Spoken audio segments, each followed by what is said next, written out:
Magandang umaga sa atin mga idol, mga karadyo, at sa mga tulad ko na mahilig na rin sa pagraradyo. Ayan. At dahil nga bakante ko ngayon, medyo nasa mood tayong gumawa ng video. At pinakita ko na lang din to, gusto ko pakita sa inyo yung ginagawa ko ngayon pala. Ito kasing 9 element ko mga idol na Yagi. Ano to, UHF nga pala, medyo hindi to ganun kalaki katulad ng BHF. Ayan, inano ko siya, inayos ko siya kasi matagal ko nang hindi nagagamit, nakatambak lang dyan. Ayan, kung mapapanood nyo, may video ko nito yung paggawa ko. At kung makita ng mga nakarang video, kinable tie ko lang yan. Ayan, ngayon yung mga idol, dahil sinipag tayo, ayan, inano ko na siya. Teka, ibaliktad ko para mas kita. Ayan, ayan, naka-rivet na siya mga idol. Ayan, pinix ko na talaga siya kasi okay naman yung SWR niya, maganda. Flat 1 SWR tayo dito. Ayan, tapos nung una pala hindi ko to na flat 1 mga idol. At ngayon ni-repair natin tong gamma match. Ayan, pantay na yan, pantay na yung gamma match. Maganda na, inayos ko. Tinanggal ko talaga siya. Tapos pinalitan ko yung palaman o yung solid wire sa loob. Ginawa kong mas malaki. Size number 12 ata yung nilagay ko dito, solid wire.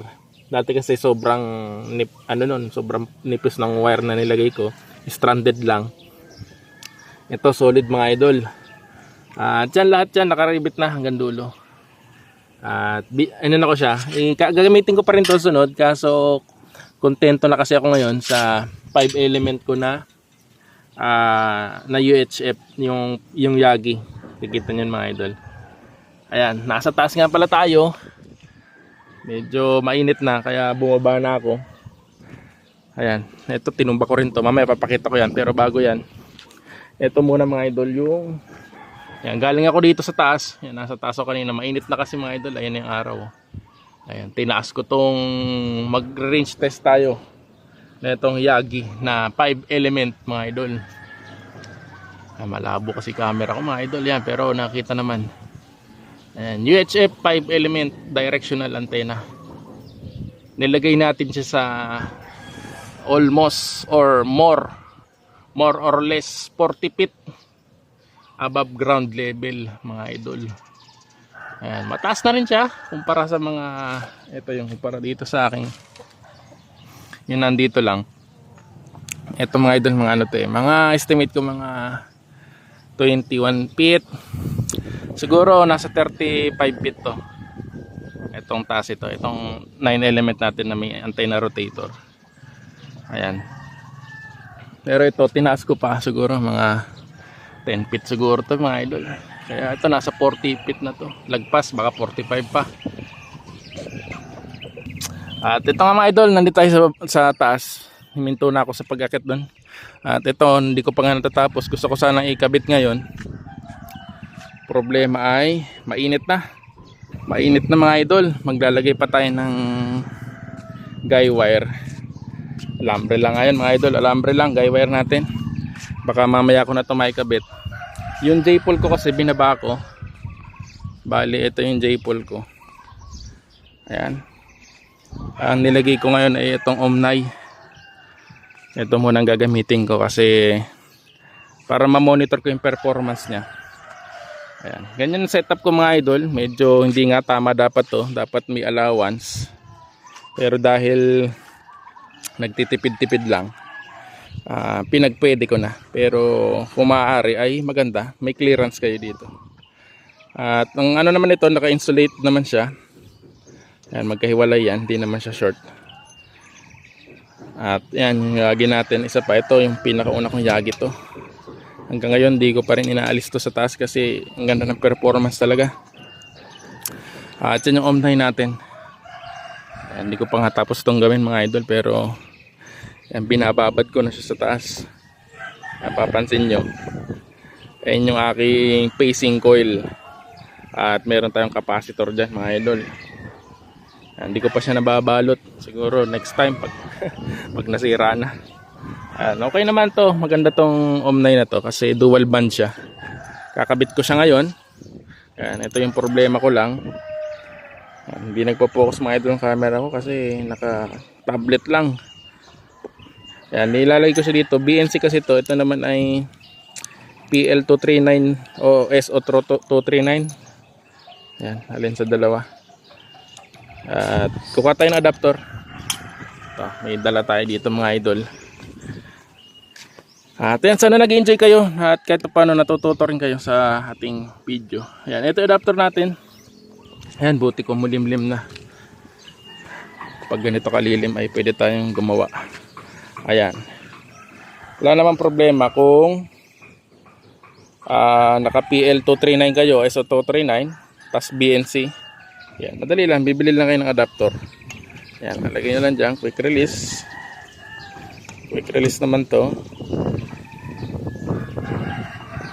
Yan. Yan, mahirap ang isang kamay, hindi ko makita yung ito. Yan. Ayaw, hirap ng isang kamay mga idol. Sandali, popost ko lang, kapakita ko sa inyo. Yan mga idol, naikabit ko na, nahirapan niya akong ikabit. Kasi timiko pala yung yung kanyang positive sa loob. At yan, from BNC. Pwede natin yung gawin sa tawag dito, PL239. Ayan.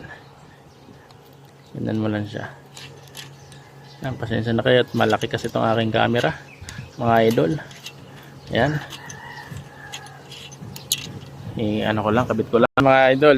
Naikabit na natin yung ating BNC to PL239 or SO239. Ayan. Medyo nahirapan lang ako ikabit kasi tumiko yung sa loob. Siguro sa pag-sold ako. Pero yan, okay na siya. At pwede na natin itong itaas. Pero baka mamaya ako na itaas kasi masyado na mainit.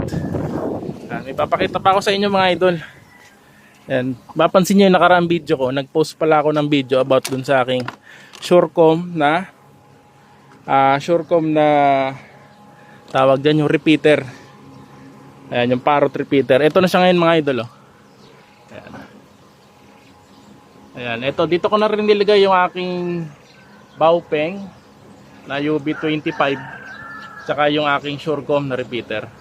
Ayan siya mga idol. At pasensya na kayo, medyo magulo pa. Pinatong ko lang dito sa taas para hindi mabasa. Ayan. Nandun yung ating UB25 tsaka yung Surecom na parrot repeater kung nakita nyo dun sa taas. Ayan. Diyan ko siya nilagay mga idol kasi mahaba yung or mataas na yung antena ko. Yung aking RG58 ay hindi naabot dun sa loob ng bahay. At kagandahan naman ito, yun nga, dahil portable yung ating repeater, UB25, alam naman natin na sobrang taas ng capacity ng battery niya. At yung ating Surecom SR112 na repeater ay tumatagal ng 180 hours base sa kanyang specs. At yan, 24/7 yan mga idol, nandito yung ating radyo.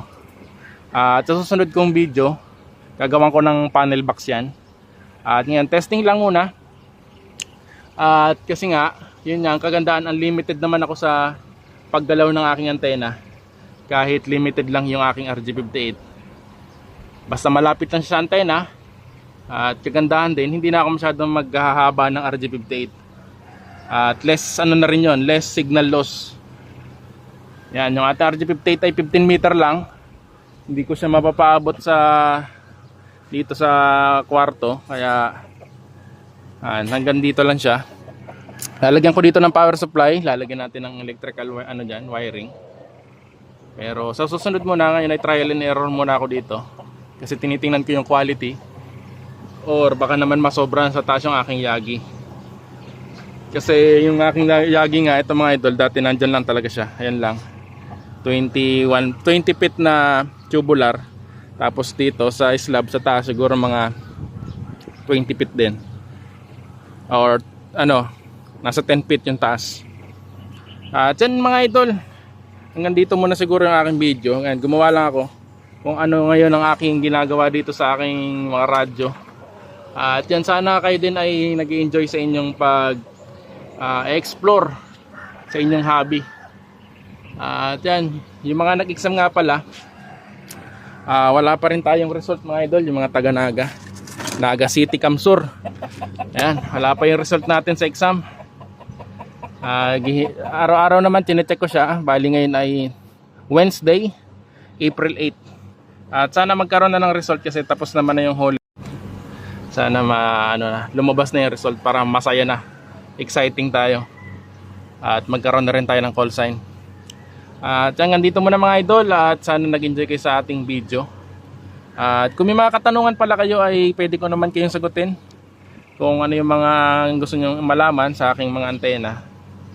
Yan, share ko siya. Kaso hindi ko pa siya nagagawa ng tutorial mga idol kasi yun nga, wala akong camera, tablet yung gamit ko, sobrang laki nito.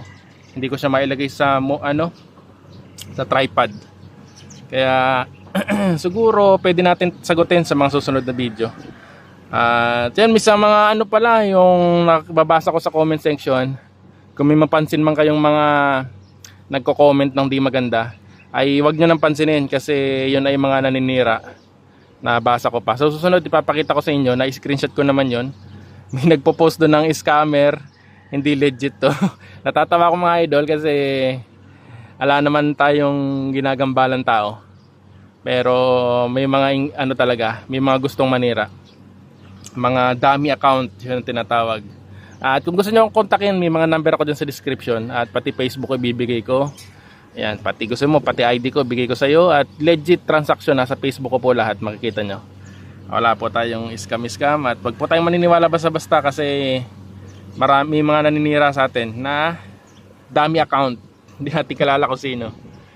At yan mga idol, sana masaya tayong lahat. At ako kahit ito lang yung aking mga radyo, na ma-maximize ko yung kanyang mga range, sulit pa din. Kaya hindi pa ako bumibili ng base talagang tunay or pangmalakasan. At okay pa naman sa akin kahit portable lang. At meron din ako mini base. Nakita nyo naman. Siguro sa susunod, marami pang dapat unahin mga idol. At ang importante ay masaya tayo, na-explore tayo, natututo tayo. Ayan. Kasi electronics to mga idol eh. Electronics, pinaghalong electrical, science ang pagraradyo. Ayan, nalaman ko siya nung nag-exam ako kasi yung review natin ay tungkol science mga idol. Lalo na yung mga electronics engineering, yan. Basic na basic yan. Yung mga nag-ECE. At sigurado pag nag-exam sila ng amateur radio operator license ay sigurado class B agad sila. Mapasa lang nila yung class 2 rules and regulation. At yan mga idol, mahaba na ating video kung ano na mga nasabi ko dito. At yan, may mga tanong kayo, may mga video tayo dyan, mga naka-upload naman, pwede nyong panoorin kung gusto nyong makakita ng mga homebrew na antena. Yan, magandang araw sa ating lahat. 73 mga idol.